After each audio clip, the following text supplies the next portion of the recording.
علیکم ورحمۃ اللہ. On Sunday, Jamaat members from Albania had the honor of having a virtual mulaqat with Hazrat Khalifatul Masih V, may Allah be his helper. The Jamaat members gathered in the Bet al-Awwal Mosque in Tirana, the capital of Albania. The mulaqat, which began with Tilawat al-Nazm, was followed by a video presentation about the mosque in Albania. حضور یہ ہے البانیہ جماعت کی مسجد. حضرت خلیفۃ المسیح رابع رحمہ اللہ تعالیٰ نے اس کا نام بیت الاول رکھا تھا. یہ مردوں کا حال ہے جس میں ہم ابھی اس وقت حضور سے ملاقات کا شرف حاصل کر رہے ہیں. یہ ایک ٹرانسپیرنٹ گنبد ہے جس سے کافی روشنی ہو جاتی ہے مین ہال میں. یہ حضور اوپر لجنا کا ہال ہے اور یہ بالکل ہمارے اس وقت اوپر موجود ہے یہ ہال. حضور یہ 33,676 اسکوائر میٹرز ہے. اس کے اطراف تقریباً ہم نے 220 زیتون کے درخت بھی لگائے ہوئے ہیں اور مختلف اور پھلوں کے بھی. یہ حضور یہ مشن ہاؤس ہے. اس کا نام دارالفلاح حضور خلیفۃ المسیح رابع نے رکھا تھا.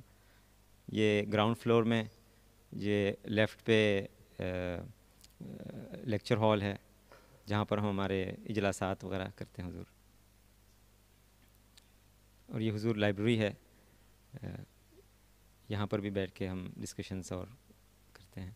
اور یہ حضور اب فرسٹ فلور پہ جا رہے ہیں. یہاں پر دفاتر ہیں اور یہ پہلے ایک سٹنگ روم ہے کافی بڑا اور یہ مین دفتر ہے حضور.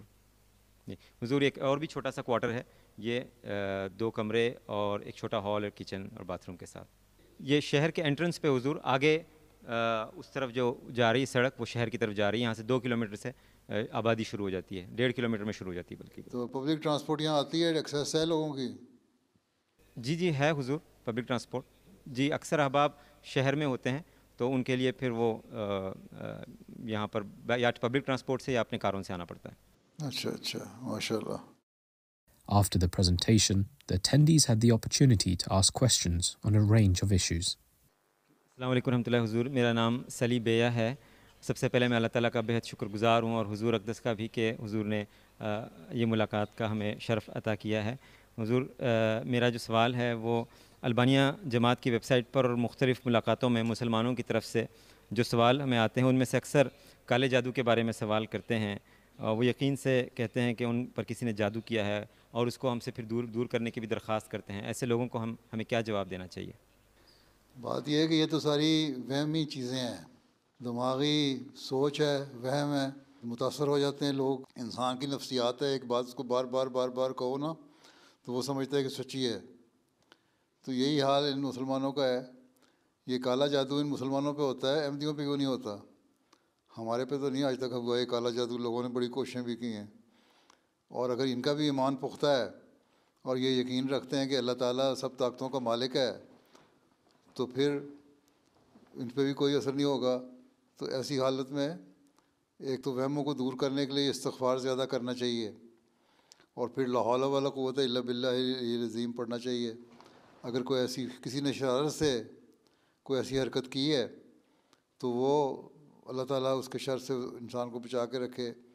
پھر جو آخری 3 صورتیں ہیں وہ پڑھنی چاہیے تاکہ حاسدوں کے حسد سے بچا کے رکھے اللہ تعالیٰ اور ان کے شر سے بچا کے رکھے, شیطان کے شر سے بچا کے رکھے. تو یہ چیزیں اصل میں تو ان کا وجود کوئی نہیں ہے. بعض لوگوں نے بڑے کاروبار بنائے ہوتے ہیں. حضرت خلیفہ اول نے بھی اس کے بارے میں بڑی تفصیل سے لکھا ہے کہ ایجنٹ چھوڑے ہوتے ہیں, وہ لوگوں کے گھروں میں چلے جاتے ہیں اور وہاں کوئی نہ کوئی چھپ کے ایسی حرکت کر دیتے ہیں اور پھر اس کے کچھ عرصے بعد اس بندے کے دماغ میں ڈالنا شروع کر دیتے ہیں کہ یہ دیکھو تمہارے پہ ساتھ یہ ہوگا اور اس کا علاج یہ ہے کہ تمہارے گھر کے کونے میں فلاں جگہ کوئی چیز چھپی ہوئی ہے اس کو نکالو تو تبھی یہ جادو دور ہو سکتا ہے. اور وہ کیونکہ اس نے پہلے چھپائی ہوتی ہے, وہ آدمی جو گھر کا مالک ہے جا کے دیکھتا ہے تو ہاں واقعی وہاں چیز ہوتی ہے تو وہ نکال کے کہتے ہیں ہاں یہ تو بڑی سچی بات کی تم نے. اس نے کہا پھر اس کا علاج فلاں پیر صاحب کے پاس ہے, اس پیر کے پاس جاؤ, اس دعا گو بزرگ کے پاس جاؤ, وہ دعا سے تمہارا دور کر دے گا کالا جادو. پھر یہ لوگ چلے جاتے ہیں, وہ پیسے لیتا ہے, اس نے اپنے پیسے کمانے کا ذریعہ بنایا ہوا ہے. تو حقیقت میں تو ایک ایماندار شخص کے لیے کوئی ایسی چیز نہیں ہے جس کو اللہ تعالیٰ پہ یقین ہے کہ اللہ تعالیٰ تمام طاقتوں کا مالک ہے اور اللہ تعالیٰ شیطان کے شر سے بھی بچانے والا ہے, تو اس کو دعا کرتے رہنا چاہیے اور اس بات پہ یقین کرنا چاہیے کہ یہ کالا جادو مجھ پر اثر انداز نہیں ہوگا، اور اگر ایمان پختہ ہے تو اثر انداز نہیں ہوتا۔ کسی پختہ ایمان کے شخص کو دیکھ لیں، کسی احمدی کو دیکھ لیں، اس پہ کالا جادو اثر نہیں کرتا، اثر اسی پہ ہوتا ہے جس کا کمزور ایمان ہو، جو اس بات پہ یقین رکھتا ہو۔ بعض دفعہ بچپن سے یہ باتیں دماغوں میں ڈالی جاتی ہیں اور یہ نفسیاتی طور پر اتنا اثر ہو جاتا ہے کہ انسان بڑے ہو کے بھی اس کو اپنے ذہن میں بٹھائی رکھتا ہے۔ اس لیے ہم تو اس بات پہ یقین نہیں کرتے۔ اگر کسی کو کالو جادو کرنا ہے تو مجھ پہ کر کے دکھا دے، میں پھر مان جاؤں گا۔ ٹھیک ہے۔ السلام علیکم ورحمۃ اللہ حضور، میرا نام جعفر کوچی ہے اور میں 32 سال کا ہوں اور میں 2020 میں نے بیعت کی ہے۔ میں حضور کی خدمت میں سوال کرنا چاہتا ہوں کہ بعض دفعہ بری خبریں یا کوئی مشکل بات بہت زیادہ محسوس کرتا ہوں، وہ باتیں بھی جن کا میرے ساتھ ڈائریکٹلی تعلق نہیں ہوتا، بعض دفعہ مجھ پر ان کا گہرا اثر ہوتا ہے۔ اس کمزوری کو میں کیسے دور کر سکتا ہوں؟ اللہ تعالیٰ سے دعا کرے، اللہ تعالیاں مضبوط ایمان دے اور ہر ایک شر سے بچا کے رکھے۔ اور جس طرح پہلے میں نے کہا تھا لا حول ولا قوت الا باللہ العلی العظیم، بھی اس کا ایک علاج ہے۔ نماز میں سجدے میں دعا کریں اللہ تعالیٰ سے کہ اللہ تعالیٰ میری گھبراہٹ کو، میری بے چینی کو دور کرے۔ آن وسلم نے بھی دعا سکھائی ہے کہ دعا کرو کہ مجھے اللہ تعالیٰ میری اس پریشانی کو ڈھانپ لے اور مجھے میری طبیعت میں امن عطا فرمائے۔ تو اس طرح کی دعائیں کرو تو اللہ تعالیٰ سنتا ہے اور پھر قبول کرتا ہے، اور پھر اللہ تعالیٰ اس پریشانی کو دور بھی کر دیتا ہے۔ تو زیادہ سے زیادہ درود شریف پڑھیں اور استغفار پڑھیں تو اللہ تعالیٰ پریشانیاں دور کر دیتا ہے۔ باقی دنیا میں اتار چڑھاؤ تو آتے رہتے ہیں، آدمی کے جو زندگی ہے اس میں اچھی خبریں بھی سنتا ہے انسان، بری خبریں بھی سنتا ہے، لیکن جب اچھی خبریں سنیں تو اللہ تعالیٰ کا شکر ادا کرے، بری خبریں سنیں تو دعا بھی کرے، صدقہ بھی دے۔ صدقہ بھی دینا بہت ضروری ہے۔ جب آدمی صدقات دیتا ہے تو اللہ تعالیٰ بلاؤں کو، مشکلوں کو دور بھی کر دیتا ہے اور پریشانیوں کو دور بھی کر دیتا ہے۔ ٹھیک ہے۔ دعا اور صدقات دو ہی کام ہیں جو ہمیں کرنے چاہیے، اسی کا اللہ تعالیٰ نے حکم دیا ہے۔ میرا سوال ہے حضور کہ حضرت مسیح موعود علیہ السلام نے فرمایا کہ میں سیاسی اقتدار کے لیے نہیں آیا، اور خلافت کی برکت سے جماعت میں ایک بے مثال روحانی اور اسٹرکچرل وحدت قائم ہے، جبکہ دوسرے لوگ امام مہدی کے انتظار میں، سیاسی اقتدار کے انتظار میں ہیں۔ میرا سوال یہ ہے کہ حضور کے مسلمانوں کو مستقبل میں ایک ہی ہاتھ پر روحانی طاقت کے ساتھ ساتھ سیاسی طاقت بھی ملے گی یا یہ دونوں الگ الگ امور ہیں؟ بات یہ ہے کہ مسیح موعود کی بعثت کا مقصد تو ایک روحانی انقلاب پیدا کرنا تھا، اور جب روحانی انقلاب آئے گا تو دنیا میں جو حکومتیں بھی ہیں وہ بھی، اس کے سربراہ بھی جو ہیں اس سے متاثر ہوں گے۔ اس لیے حضرت مسیح موعود علیہ السلام کو اللہ تعالیٰ نے الہام فرمایا کہ تمام مسلمانوں کو دین واحد پہ جمع کرو، اور اس کا مطلب یہی تھا کہ مسلمانوں کو اگر دین واحد پہ جمع کر لو گے، ایک چیز بنا دو گے، تو ان میں ایک روحانی انقلاب آ جائے گا۔ اور جب یہ روحانی انقلاب آئے گا تو گو دنیاوی حکومتیں ہر ایک کے پاس علیحدہ رہیں، تب بھی اس روحانی انقلاب کی وجہ سے بھائی بھائی بن کے رہیں گے۔ قرآن کریم میں جب یہ لکھا ہے سورہ حجرات میں بھی کہ دو حکومتیں لڑ پڑیں تو ان میں صلح کروا دو، اور جب ان میں صلح کروا دو تو وہاں انصاف قائم کرو۔ اگر جب صلح ہو جائے تو پھر انصاف قائم کرو، کسی پہ زیادتی نہیں ہونی چاہیے۔ اور اگر کوئی پھر بھی باز نہ آئے تو پھر باقی سب اکٹھے ہو کے اس حکومت یا اس گروپ کو پابند کرو، اس پہ حملہ کرو، اور ان کو جو حدود ہیں اسلام کی اور شریعت کی ان کے اندر قائم کرو۔ تو یہ مومنوں کے لیے ہے، گو دنیا میں ہر جگہ یہ اپلائی ہو سکتا ہے اصول۔ تو بہرحال یہ اصول بتاتا ہے کہ اللہ تعالیٰ کو پتہ تھا کہ ایک وقت آئے گا، اس وقت تو ایک حکومت تھی نا، زیادہ سے زیادہ قبیلے تھے، اور قبیلوں کو اکٹھا کر کے رکھنے کا ایک مقصد تھا، پھر بھی ایک حکومت قائم تھی۔ لیکن بعد میں حکومتیں ہونی تھیں، جب ساروں کو کہا کہ مختلف حکومتیں ہوں گی، اگر کوئی زیادتی کرے حکومت دوسری حکومت پہ جو سیاسی لحاظ سے ہو تو باقی اکٹھے ہو کے اس کی زیادتی کو روکیں۔ تو اس سے یہ ثابت ہوا کہ حکومتیں جو ہیں دنیاوی حکومتیں وہ علیحدہ علیحدہ رہیں گی مسلمانوں میں، لیکن روحانی سربراہ ایک ہی ہوگا، اور وہ حضرت صلی اللہ علیہ وسلم کی پیشگوئی کے مطابق مسیح موعود اور مہدی موعود ہی ہوگا، اور اسی بات پہ ہم یقین رکھتے ہیں۔ اور یہ نظام جو ہے خلافت کے تحت تا قیامت چلتا چلا جائے گا، اور جب مسیح موعود کو ماننے والی حکومتیں ہوں گی تو آپس میں گو ان کے نظام علیحدہ علیحدہ ہوں گے، ہر علاقے کے لوگ جس طرح قبائلی سردار ہوتے ہیں علیحدہ علیحدہ، قوموں کے بھی سردار ہوں گے، حکومتیں ہوں گی علیحدہ علیحدہ، لیکن آپس میں پیار محبت اور بھائی چارہ ہوگا، لڑائیاں اور فساد نہیں ہوگا۔ اور اگر ہوگا تو جیسا کہ میں نے بتایا، اللہ تعالیٰ نے اس کا قرآن شریف میں حل بھی بتا دیا کس طرح تم نے حل کرنا ہے۔ تو دوسرے مسلمان جو ہیں وہ شک مہدی کے انتظار میں رہے ہیں، انہوں نے تو ایک خونی مہدی بنایا ہوا ہے جو تلوار سے سب کچھ کرے گا۔ تلوار سے کیا کرنا ہے؟ مسلمانوں کے پاس تو ابھی طاقت بھی نہیں ہے، اگر تو اسلحہ خریدنا چاہتے ہیں تو غیروں سے مانگتے ہیں، لڑائی کرنے جاتے ہیں بڑی حکومتوں کی نظر میں دیکھتے ہیں۔ آج کل اسرائیل اور حماس کی لڑائی ہو رہی ہے تو وہاں ظلم کر رہا ہے اسرائیل، مسلمان تو اکٹھے ہو کے اپنے مخلصین کو نہیں بچا سک رہے، اس لیے اکٹھے نہیں ہوتے، اسی انتظار میں بیٹھے ہیں کہ مہدی آئے گا تو کرے گا۔ وہ مہدی آئے گا جس کے آن صلی اللہ علیہ وسلم نے فرمایا کہ وہ امن قائم کرنے والا ہوگا، اور مسیح اور مہدی ایک ہی ہوں گے، دو شخصیتیں نہیں ہوں گی۔ اور جب وہ ایک ہوگا تو وہ دین کو بھی پھیلائے گا اور امن بھی قائم کرے گا، اور پیار اور محبت اور بھائی چارے کی تعلیم دے گا۔ اس اصول کو اگر مسلمان سمجھ لیں اور اکٹھے ہو جائیں تو جو اللہ تعالیٰ نے بھیجا ہوا ہے قرآن شریف کی پیشگوئی کے مطابق کہ وہ آخرین منہم لما یلحقوا بہم، جو تمہارے میں ابھی لوگ شامل نہیں ہوئے وہ بھی اسی طرح ہوں گے تمہاری طرح، وہ وہی لوگ ہوں گے جو مسیح موعود اور مہدی موعود کو ماننے والے ہوں گے اور امن اور پیار کی تعلیم دینے والے ہوں گے۔ اور آن وسلم نے حضرت سلمان فارسی کے کندھے پہ ہاتھ رکھ کے فرمایا تھا کہ ان لوگوں میں سے ہوں گے، فارسی نسل ہوں گے یا غیر عرب ہوں گے، ان میں سے آئے گا۔ یہ نہیں فرمایا کہ ہاں اس وقت ایک شخص تو آئے گا جو دین پہ قائم کرے گا تمہیں، دوسرا شخص آئے گا جو تمہیں تلوار سے تمہارے دین کو پھیلائے گا۔ نہیں، تلوار سے دین تو پھیلانا ہی نہیں، کیونکہ بخاری میں حدیث ہے بڑی واضح کہ جو مسیح موعود کا زمانہ آئے گا وہ یضع الحرب کرے گا، جنگوں کا خاتمہ کرے گا۔ جب وہ جنگوں کا خاتمہ کرے گا تو ظاہر ہے کہ پھر یہ فساد والی بات تو رہی نہیں، اور دعاؤں سے مسئلہ حل ہوگا۔ اس لیے اگر دوسرے مسلمان ہیں تو ان کی سمجھ کی کمی ہے، اور جن جن کو سمجھ آتی جاتی ہے وہ اسلام اور احمدیت کو قبول کرتے چلے جاتے ہیں، جس طرح آپ لوگوں نے قبول کیا۔ آپ کے دماغ میں بات سمجھ آ گئی نا کہ مسیح اور مہدی ایک بات ہے، تو آپ نے اس کو قبول کر لیا۔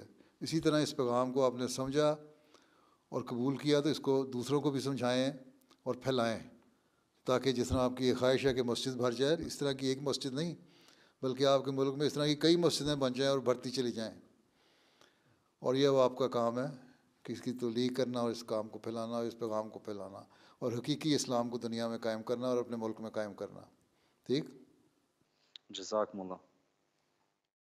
One of the attendees of the meeting asked for Hazur's prayers for the Jamaat in Albania.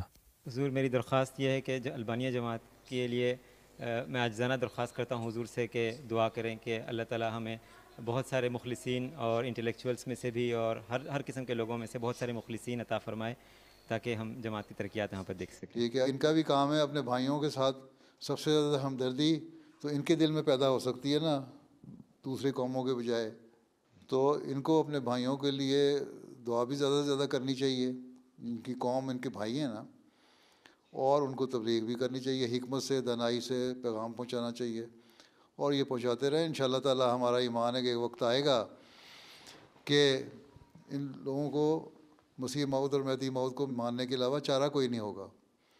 اور کس طرح آئے گا وہ پھر اللہ تعالیٰ کہتا ہے بغتتاً نہیں ہوتی ہیں ایسی باتیں، اچانک ہوتی ہیں، اور وہ اچانک ہی ہوا کرتی ہیں، اور ایسے سامان اللہ تعالیٰ پیدا فرما دیتا ہے کہ ہو جائیں گی، اور یہی ہمارا ایمان ہے۔ حضرت مسیح علیہ السلام نے بھی فرمایا تھا کہ عیسائیت دنیا میں پھیلی، اس کو 300 سال کا عرصہ لگا، لیکن میں مسیح موسیٰ کے نقشے قدم پہ تو آیا ہوں لیکن مسیح محمدی ہوں، اور میں نے اسلام کے پیغام اور تبلیغ کو پھیلانا ہے، اور انشاءاللہ تعالیٰ 300 سال کا عرصہ بھی نہیں گزرے گا کہ تم دیکھو گے کہ دنیا کی اکثریت آبادی کی اسلام احمدیت میں شامل ہو جائے گی۔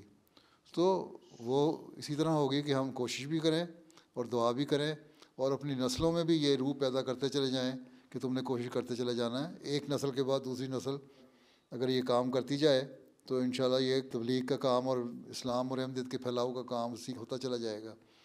تو اس لیے ان کی ذمہ داری ہے کہ اپنے بچوں کی بھی تربیت کریں, ان کو بھی دین سکھائیں, ان کو بھی اس طرح راغب کریں کہ انہوں نے اسلام کی تعلیم پر عمل بھی کرنا ہے اور پھیلانا بھی ہے, اور خود بھی اس بات کی کوشش کریں. اور انشاءاللہ تعالیٰ پھر ہم دیکھیں گے کہ ان کے ملک میں انشاءاللہ یہ, کیونکہ بہت سارے سعید روحیں ہیں اور ان کے فطرت میں بھی نیکی ہے لوگوں میں, اس لیے انشاءاللہ یہ قبول کریں گے اسلام اور احمدیت. انشاءاللہ انشاءاللہ. During the mulaqat, a Lajna member asked why there was an emphasis in Hadith about reciting Surah Al-Kahf on Fridays. حدیث میں تو یہ بھی ہے کہ روزانہ اس کی پہلی 10 آیات اور آخری 10 آیتیں پڑھنی چاہیے, اور اس میں تعلیم کیا دی ہوئی ہے؟ شروع کی 10 آیتوں میں بھی یہی ہے کہ توحید کا قیام اور تثلیث کا انکار اور اللہ تعالیٰ کے مقابلے پہ آنے کا انکار, اور اس بات پہ یقین کہ اللہ تعالیٰ ایک واحد ہے. اسی طرح آخری 10 آیتیں ہیں, اس میں بھی یہی تعلیم ہے, اللہ تعالیٰ واحد ہے.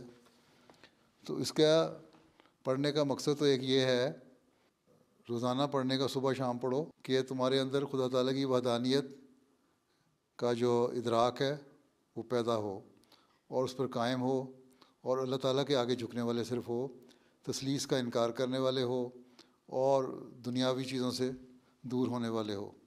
تو یہ اس کی حکمت ہے کہ اگر اس پہ مضمون پہ غور کریں گی, خاص طور پہ پہلی 10 آیتیں سورہ کاف کی اور آخری 10 آیتیں, تو ان کو سب پتہ لگ جائے گا کہ اس میں توحید کا قیام, تثلیث کا انکار اور حضرت صلی اللہ علیہ وسلم کی بڑائی بیان کی گئی ہے.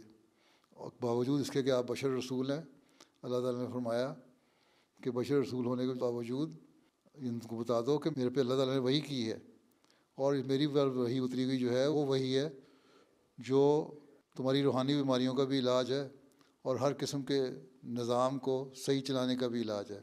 اس لیے اس وحی پر غور کرو, اور وہ وحی کیا ہے؟ پورا قرآن کریم ہے, اس پہ غور کرنا ہوگا. تو یہ توجہ دلانے کے لیے ہے.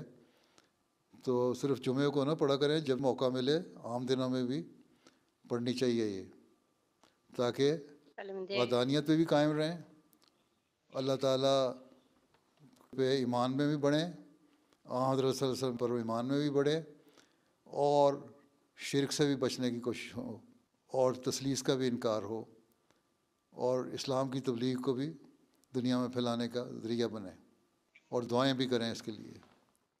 میرا سوال یہ ہے کہ ہم لوگ کیوں نماز نہیں پڑھ سکتے ہیں ان لوگوں کے پیچھے, ان اماموں کے پیچھے جو احمدی نہیں ہیں؟ پہلے تو حضرت مسیح علیہ السلام کے زمانے میں پڑھ لیا کرتے تھے نماز, ٹھیک ہے. پھر یوں ہوا کہ حضرت مسیح علیہ السلام کو پتہ لگا کہ بعض لوگ غیر احمدی مولوی ملا جو ہے نا, وہ کہتے ہیں کہ احمدی کے پیچھے نماز گناہ ہے, جائز نہیں ہے.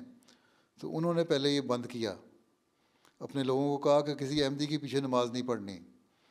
اس پہ حضرت مسیح علیہ السلام نے فرمایا کہ اب انہوں نے کہہ دیا ہے کہ نماز نہیں پڑھنی, تو ہم نے بھی ان کے پیچھے نماز نہیں پڑھنی, بلکہ ہم زیادہ حقدار ہیں ان کے پیچھے نماز نہ پڑھنے کے, کیونکہ ہم نے تو اس زمانے کے امام کو مانا ہے جس کے حضرت صلی اللہ علیہ وسلم نے پیش گوئی فرمائی تھی اور جس کے بھیجنے کا اللہ تعالیٰ نے وعدہ فرمایا تھا. بس جو امام اللہ تعالیٰ کی طرف سے آیا, حضرت صلی اللہ علیہ وسلم کی پیش گوئی کے مطابق آیا, اگر اس کے ماننے والوں اور اس کے پیچھے نماز پڑھنا جائز نہیں ہے, تو یہ جو خود بنائے ہوئے لوگوں کے امام ہیں, ان کے پیچھے ہم کیوں نماز پڑھیں؟ اس لیے ہم ان کے پیچھے نماز نہیں پڑھتے, اس لیے کہ انہوں نے اللہ کے بھیجے ہوئے امام کو نہیں مانا, تو ہم ان کے بنائے ہوئے امام کو کیوں مانیں؟ ان کا جو امام ہے وہ ان کا بنایا ہوا ہے نا, بندوں نے بنایا نا اپنا امام, کھڑے ہو جاؤ نماز پڑھا دو, امام بن گیا. لیکن ہمارا امام اللہ میاں نے بنایا مسیح موعود کو, اور آپ کی تعلیم پر عمل کرتے ہوئے, اس کے بعد پھر اس کی تعلیم پہ عمل کرتے ہوئے ہمارے باقی امام بنے جو ہم مسجدوں میں نماز پڑھاتے ہیں.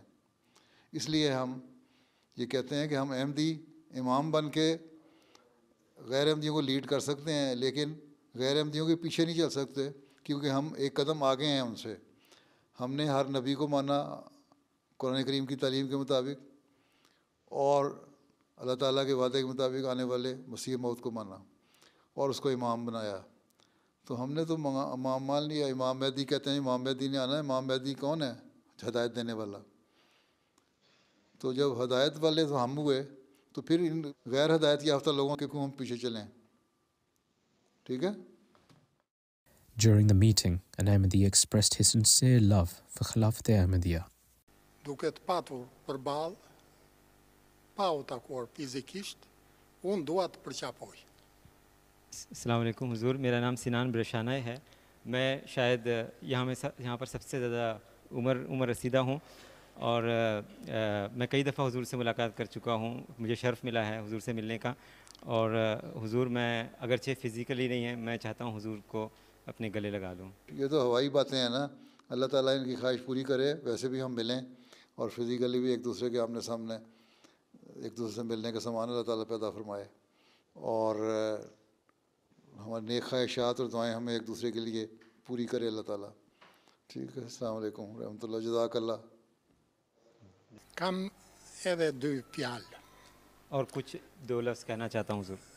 Edhe duke mbajtur edhe kokën tek gjokse juaj, juve jeni lutur për fëmijët e mi dhe lutjet tuaja janë pranuar. حضور میں نے اپنا سر آپ کے خدمت میں جھکا کے رکھا تھا، اور آپ نے دعا کی تھی، اور آپ کی دعائیں میرے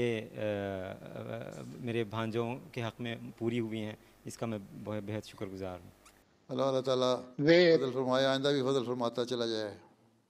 نواسوں کے حق میں حضور، میں نے غلطی سے بھانجے کہہ دیا، نواسوں کے حق میں خوب۔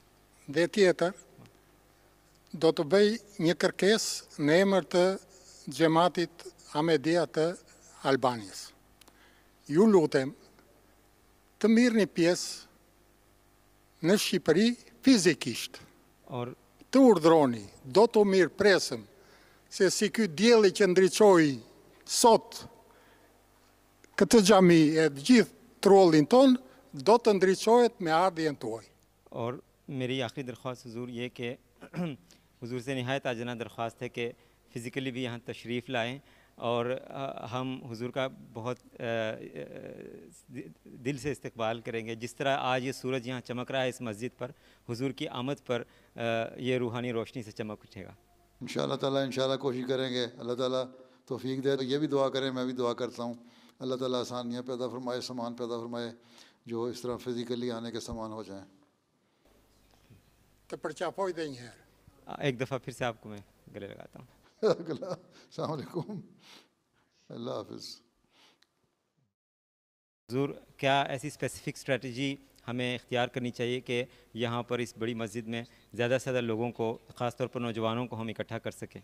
بات یہ ہے کہ آج کل دنیا نے عمومی طور پر اللہ تعالیٰ سے دوری اور روحانیت سے دوری کا رجحان ہے، تو ہمیں یہ کوشش کرنی چاہیے کہ پہلے لوگوں کو قریب لائیں، اللہ تعالیٰ سے ذاتی تعلق پیدا کرنے کی طرف توجہ دلائیں لوگوں کو، اور اس کے لیے جو تجربہ کار لوگ ہیں، پرانے احمدی ہو چکے ہیں، 10 15 20 سال ہو گئے ان کو احمدیت میں، ان کو چاہیے کہ اپنے تجربات بیان کریں نوجوانوں کے سامنے، اپنی دعاؤں کی قبولیت کے تجربات بیان کریں، پھر تاریخ اسلام میں سے، تاریخ احمدیت میں سے، اور جو میں مختلف واقعات سناتا رہتا ہوں لوگوں کے ایمان افروز، ان کو بیان کریں نوجوانوں کو، تاکہ ان میں ایمان میں پختگی پیدا ہو اور اللہ تعالیٰ پہ یقین کامل پیدا ہو۔ اور جب یہ ہوگا تو وہ پھر مسجد میں عبادت کے لیے بھی آئیں گے اور خود بھی اللہ تعالیٰ سے تعلق پیدا کرنے کی کوشش کریں گے۔ اس کے علاوہ بعض دنیاوی ایکٹیویٹیز ہیں، مثلا اگر کوئی ملٹی پرپز ہال یہاں ہے تو اس ہال میں تھوڑے بہت انڈور گیم کا بھی انتظام کر لیں، تاکہ 1 2 نمازیں تو یہیں پڑھ لینا لوگ آ کے۔ اسی طرح ان کے اپنے ذہنوں میں نوجوانوں کے جو سوال اٹھتے ہیں اور نومائن کے سوال اٹھتے ہیں، ان کو صرف ایک دفعہ بیعت کرا کے یا ایک نظام میں شامل کر کے چھوڑ نہ دیا کریں، بلکہ نوجوانوں کو بھی، نومائن کو بھی، بچوں کو بھی ایسے پروگرام کریں جو انٹریکٹیو پروگرام ہوں، بجائے تقریر کرنے کے نا کہ یہ تقریر کر دی کہ وفات مسیح پہ یا اللہ تعالیٰ کی ایگزسٹنس پہ یا اس طرح کے مختلف ٹاپک یہ بھی کریں، لیکن ساتھ اس کے زیادہ وقت انٹریکٹیو پروگرام میں ہونا چاہیے جو سوال جواب ہوں. ان سوال جواب سے دلچسپی پیدا ہوتی ہے لوگوں کی، نوجوانوں کی بھی، نئے آنے والوں کی. اور جو سوال جواب ہوتے ہیں تو اس سے جب دلچسپی پیدا ہو اور اس کے تسلی بخش جواب مل جائیں تو پھر ان میں ایمان میں بھی اضافہ ہوتا ہے. تو یہ ایک طریقہ بھی ہے نوجوانوں کو قریب لانے کا، نوآئین کو قریب لانے کا. اور دوسرے یہ ہے کہ اپنی اخلاقی حالتوں کو اتنا بہتر کر لیں کہ آپ کا نمونہ جو ہے پرانے احمدی ہوئے جن کو 8-10 سال گزر گئے، ان کا نمونہ دیکھ کے لوگ خود بخود متاثر ہونا شروع ہو جائیں اور قریب آنے کی کوشش کریں. جب آپ کے قریب آئیں گے تو کہتے ہیں نا محاورہ ہے اردو میں، خربوزے کو خربوزہ دے کے رنگ پکڑتا ہے. تو ایک دوسرے سے اس میں استفادہ کریں گے. اسی طرح مومن کی نشانی بھی یہی ہے کہ ایک دوسرے سے جب قربت حاصل ہوتی ہے تو ایک دوسرے سے فائدہ اٹھاتے ہیں. اس لیے اللہ تعالیٰ نے فرمایا کہ مومنوں کی مجلس میں بیٹھنے والے وہ لوگ ہیں جن سے لوگ فائدہ ہی اٹھاتے ہیں اور نقصان نہیں اٹھاتے. تو اس بات کی طرف توجہ کریں زیادہ. ٹھیک ہے. جزاک اللہ. فلسطین یا یوکرین یا چاہے اسرائیل میں معصوم بچے اور لوگ جو مر رہے ہیں، ان کے لیے جو پرامن احتجاج ہوتا ہے، کیا ہم اس میں حصہ لے سکتے ہیں؟ ہاں بالکل لے سکتے ہیں، لیکن بعض دفعہ یہ ہوتا ہے کہ جو احتجاج آرگنائز کرنے والے ہوتے ہیں نا، وہ بعض دفعہ فنیٹک قسم کے لوگ ہوتے ہیں جو اس پرامن احتجاج کو شدت پسندی میں بدل دیتے ہیں، توڑ پھوڑ شروع کر دیتے ہیں. آپ یہاں احتجاج کر رہے ہیں ان کے لیے، اور احتجاج کرتے کرتے اپنے ملک کی پراپرٹی کو نقصان پہنچانے لگ جائیں، سڑکوں کے پول توڑنے لگ جائیں، لائٹیں توڑنے لگ جائیں، یا بورڈ توڑنے لگ جائیں، یا آگیں لگانے لگ جائیں. یہ چیزیں غلط ہیں، وہ نہیں ہونا چاہیے. اگر پرامن احتجاج ہے اس کے حق میں بورڈ اٹھا کے وہ کر سکتے ہیں، اب اس میں حصہ لینے میں کوئی حرج نہیں ہے. اور سب سے بڑی بات یہ ہے کہ یہاں بھی احمدی جو ہیں وہ یہاں مختلف ملکوں کی جو ایمبیسیز ہیں ان کے ایمبیسیڈر کو، سفیروں کو خط بھی لکھیں، اپنے سیاستدانوں کو بھی خط لکھیں کہ فلسطین کے لیے یا مظلوموں کے لیے جو دنیا میں جو ظلم کی چکی میں پس رہے ہیں ان کو کوشش کرنی چاہیے اور اپنا اثر و رسوخ استعمال کرنا چاہیے. اور ہماری یہ خواہش ہے کہ دنیا میں امن قائم ہو. تو یہ پیغام اگر ہر احمدی کی طرف سے چلا جائے، سب سیاستدانوں کو بھی، اپنے اپنے حلقے کے اور ایمبیسیڈرز کو بھی، تو اس کا بھی اچھا اثر پڑے گا. اور یہ بھی خاموش احتجاج کا ایک حصہ ہی ہے. ٹھیک ہے. جزاک اللہ حضور. اللہ حافظ. ہو پھر السلام علیکم. جزاک اللہ حافظ. خدا حافظ.